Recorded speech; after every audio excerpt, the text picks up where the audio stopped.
Do you enjoy your own company? I know it's an odd question, and if you've never thought about it, you might not have an answer right away.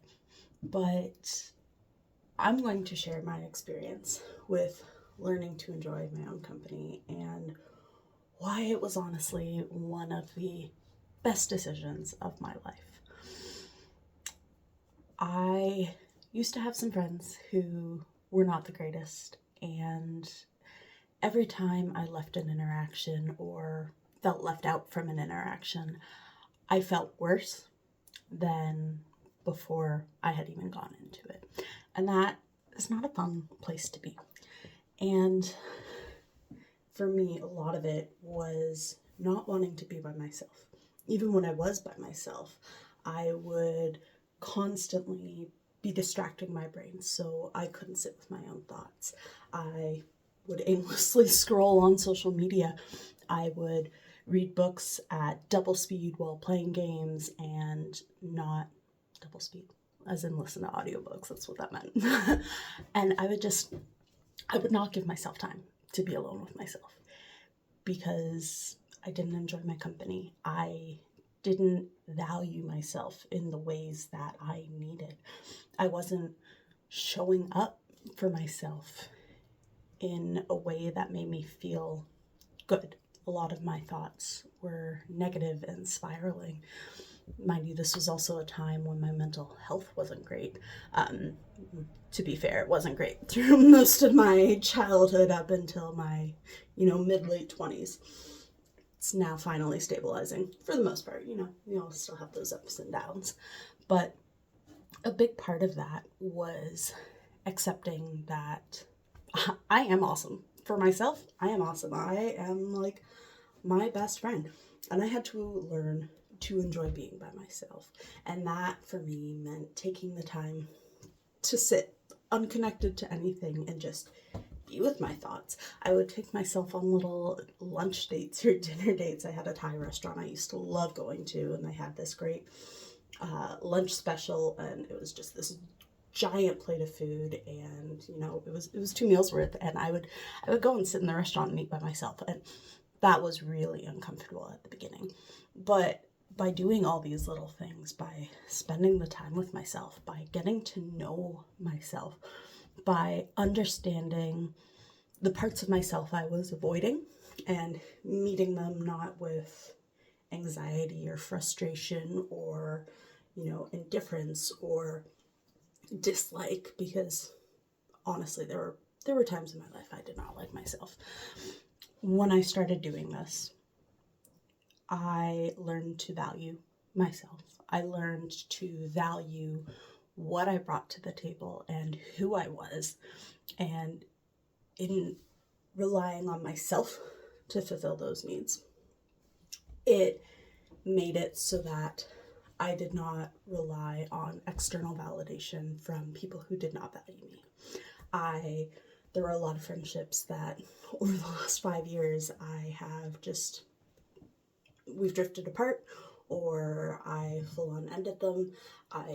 Sometimes it was setting boundaries, like I'm not going to be on social media because this isn't healthy for me right now.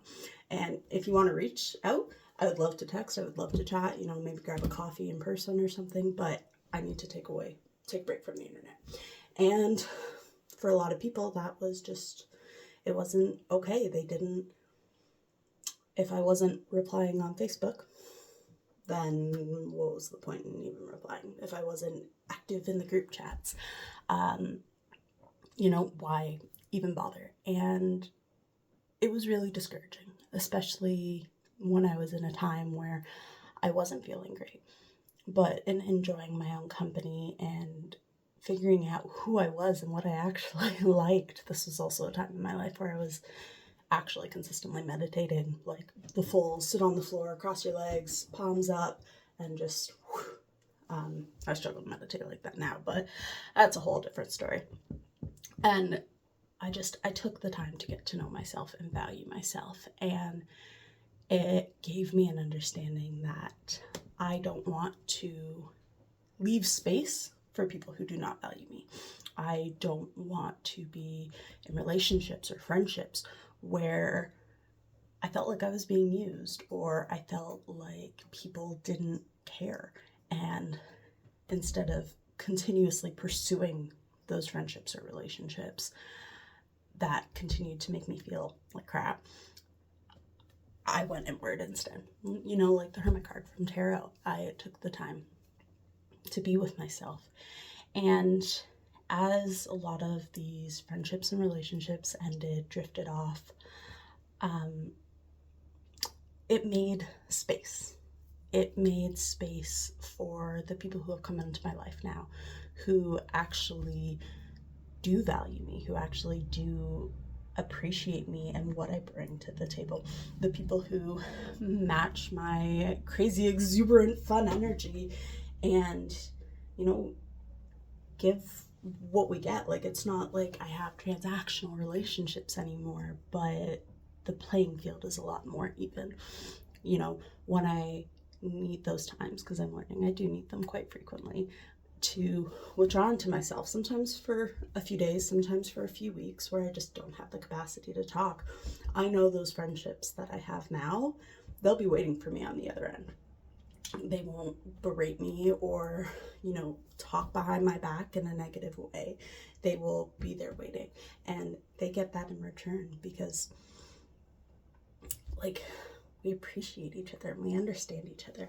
But I wouldn't have gotten to that point if I did not find the value in myself first, if I did not take the time to appreciate myself first and learn what it was I needed, what it was I wanted. And that, honestly, is the hardest part. So, you know, it might be a small step now. It might take time. This process wasn't an overnight fix for me. It took weeks and months, to a point, years. And, you know, every once in a while, those triggers will flare up and I will still feel that anxiety. But because I am coming from a real place, not a place where I'm masking all the time, it's easier. I feel more welcome. I know that the people I have invited into my inner circle, they're not going anywhere. They will be there and they will match my energy and they will support me like I support them. And it was honestly the biggest thing for me. So, you know, take the time, learn what you like, what you don't. A lot of times we think we like things too, but if we take the time to understand, sometimes there are things that we thought we love and we just really, really don't. You know, that was a wild trip. But, like, ask yourself, is my favorite color actually my favorite color because it's my favorite color? Or is it my favorite color because it's been my favorite color for this long? Do I actually enjoy this meal that I go out to all the time because, you know, it's the restaurant that my partner likes or my friend circle likes? Do I actually like this food, or would I rather eat something else? And learning all those little things. It's like treating yourself like a new date. You know, you could always look up those questions, like questions to ask on a first date, and ask yourself those. You know, you could do some channeled writing around it, like write the question out and let whatever answer come intuitively. And those were some of the steps I was taking to learn myself, to enjoy my own company, to be with myself more and be okay with that. I learned it was okay to be alone because, you know, at the time where I didn't have the friends and support system I do now, being alone was actually a lot better for my mental health than being with the people who weren't meant to be there. And that's not to say you should cut everybody off, because that can be really, really hard too.